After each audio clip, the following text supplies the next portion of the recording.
Hello friends, welcome to my YouTube channel. आज आम पढ़ा गत ग्रीष्म दिन छुट्टी किपरि कटाइल वर्णना करी बंधुंक निकट को पत्र।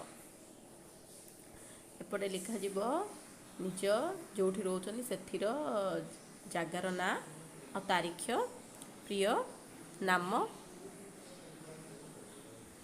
जो मोर नमस्कार ग्रहण करिबू। मौसा मौसी को मोर प्रणाम और कुसुम को मोर आशीर्वाद जणाइदेबू। तोर चिट्ठी पाई खूब खुशी हेली। ग्रीष्म छुट्टी तोर मामू घर को जाई पूरी श्रीक्षेत्र रे जहाँ जहाँ मजा करिछु पढ़ी खूब आनंद लागिला।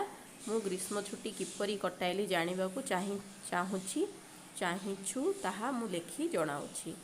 गत ग्रीष्म छुट्टी रे मामू आम घर को आसिथिले। तांको पुओ चंदन जे कि मोर बयसर से खबर देइथिला तांको घर को जीवाकू। एणु मामू सहित तांको घर को गली। मामू घर गोपालपुर। यह एक सुंदर स्थान, स्वास्थ्यकर जगह, समुद्रकूल। तांको घरे पहुँचू पहुँचू चंदन दौड़ी आसी मते कुल्हाई पकाइला। दांड पिंडारे पवन रे किछि समय दुहें जाक बसी दुख सुख हेलु। तापरे दुहें जाक गाधुआ पाधुआ सारी खियापिया करी घंटाए खंडे टीवी देखिलु।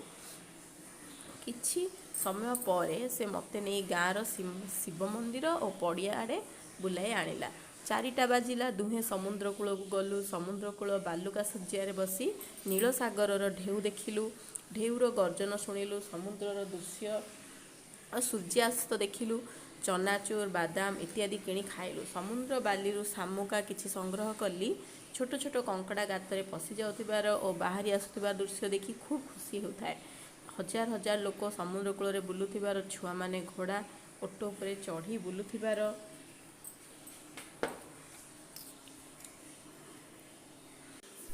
देखिली।